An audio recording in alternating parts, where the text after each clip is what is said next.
بسم اللہ الرحمن الرحیم۔ آج میں آپ کے سامنے ایک عام مساجد وغیرہ میں یہ بات چھڑی ہوئی ہے اگربتی جلانے کا۔ حالانکہ اس اگربتی جلانے کا ممانعت تو نہیں ہے، عام طور پر اگربتی جلانے کا رواج بعض مساجد میں ہے، اسی طرح گھروں میں بھی اس کو استعمال کرتے ہیں اور یہ اچھی چیز ہے، میں انکار نہیں کرتا ہوں، مگر رمضان کے مہینے میں دن میں اس کے استعمال سے احتراز کرنا چاہیے، کیونکہ اس کا دھواں بھی اگر حلق میں داخل ہو گیا تو روزہ فاسد ہو جاتا ہے۔ کیا ہوتا ہے؟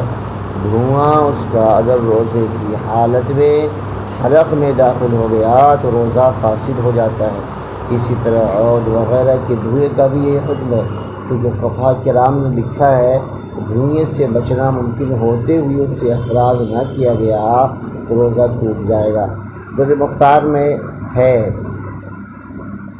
اسی وجہ سے آپ مطالعہ در مختار میں شامی 3 جلد نمبر میں اور صفحہ نمبر 366 میں اگر اپنے حلق میں دھواں داخل کرے گا تو روزہ ٹوٹ جائے گا، کسی قسم کا دھواں کیوں نہ ہو، اگر چور ہو یا عنبر ہی ہو، کیونکہ اس سے بچنا ممکن ہے۔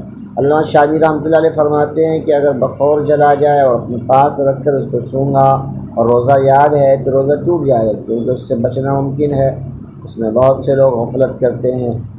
شامی جلد نمبر 2 میں اور 3 میں بھی اس سے معلوم ہوا کہ مساجد گھروں وغیرہ میں اگربتی اور وغیرہ جلا کر اس کا دھواں سونگھنا روزہ کو فاسد کر دیتا ہے، جیسا کہ علامہ شامی رحمۃ اللہ نے فرمایا اس میں بہت سے زیادہ کوتاہی غفلت پائی جاتی ہے، خصوصاً مساجد میں دن کی نمازوں کے موقع پر اگربتی جلا دیتے ہیں، اس کا دھواں بہت سے لوگوں کے حلق میں داخل ہوتا ہے اور معلوم ہو چکا ہے کہ اس سے روزہ فاسد ہو جاتا ہے۔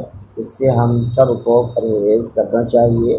ہاں مجبوری ہے، جیسے مثلاً گھر کے اندر کھانا وغیرہ بنا رہی ہے، یہ تو داخل نہیں ہے، بٹ یہ تو مجبوری آ گئی۔ اس صورت میں گھر کے جو دھواں کھانا وغیرہ بنانے میں جو دھواں لگتا ہے اس سے کوئی حرج کی بات نہیں ہے، اس سے روزہ نہیں ٹوٹتا ہے، اس کا دھیان رکھا جائے۔ آمین ثم آمین۔